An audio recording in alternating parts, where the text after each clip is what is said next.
Welcome back to The Explainer. Today we're jumping into a really interesting and kind of intense concept from the website The Spiritual Seek. They call it spiritual parasitism.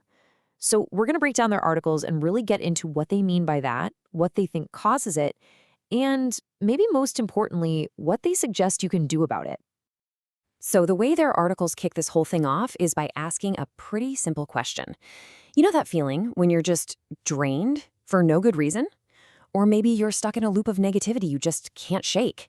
Well, they take these really common human experiences and frame them as potential clues.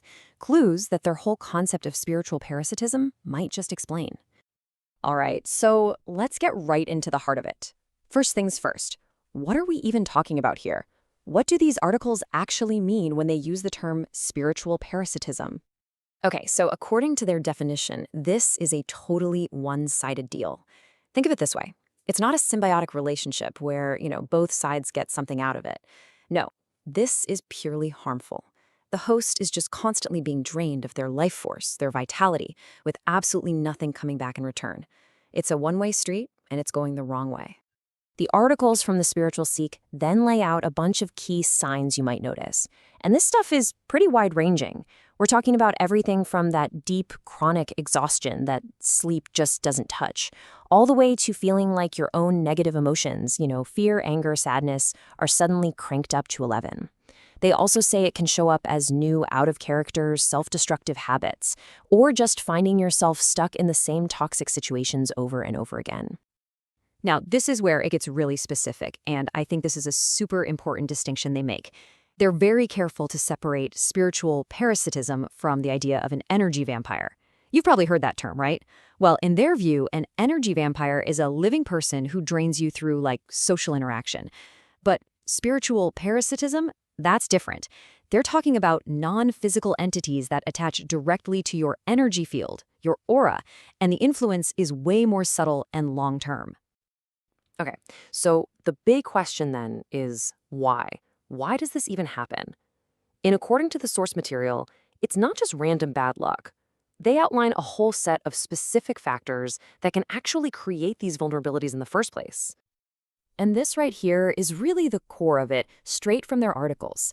They point to unresolved emotional trauma as a massive factor. The way they describe it is that these deep emotional wounds can leave behind scars on our energy field, kind of like creating little holes or weak spots in our aura, making us way more accessible to this stuff. But, trauma is just one piece of the puzzle. The source actually lists a whole range of things that can create these, let's call them, entry points. It could be something like persistent negative thought patterns, or not having strong spiritual boundaries. But it also includes more concrete things like substance abuse or just being stuck in toxic environments or relationships. They even go so far as to suggest that ancestral or karmic patterns could be a source of vulnerability. And check this out, because this is one of the wildest ideas in their articles. The idea that we can be the source. They talk about something called thought forms.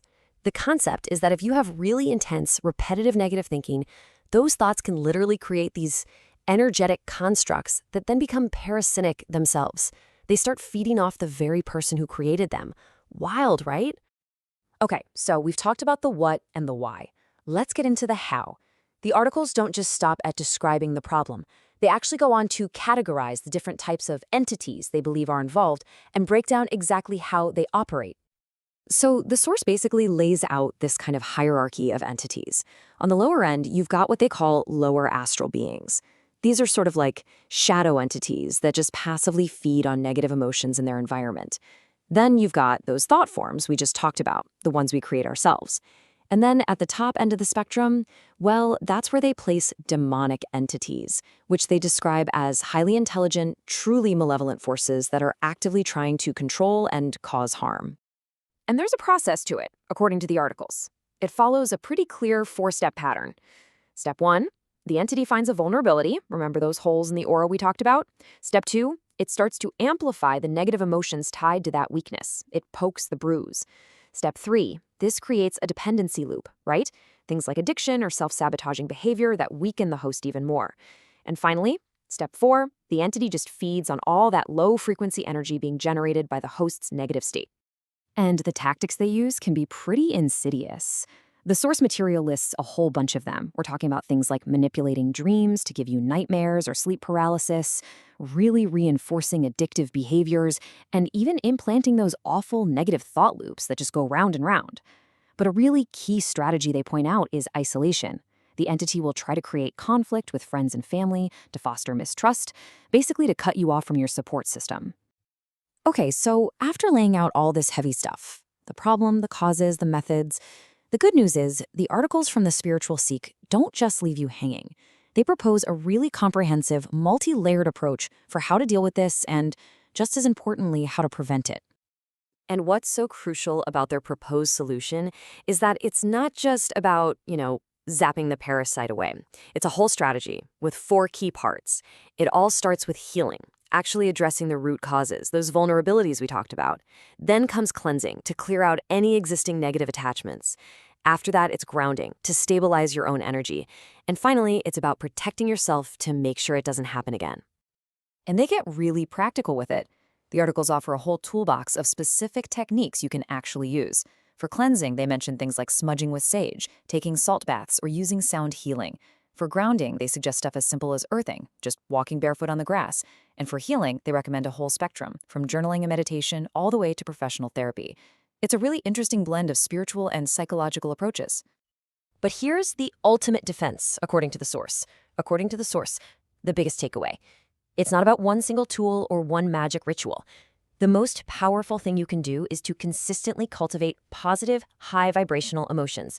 The core idea is that if you can fill your life with love and joy and gratitude, you literally change your own energy field. You make it a place where these lower vibrational entities just can't exist. They can't stick to you. So that's the framework laid out in the articles from the Spiritual Seek. It's a deep and complex idea, for sure, but it leaves us with a really powerful final thought to chew on.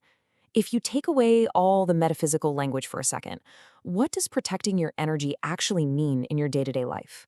What would that look like for you?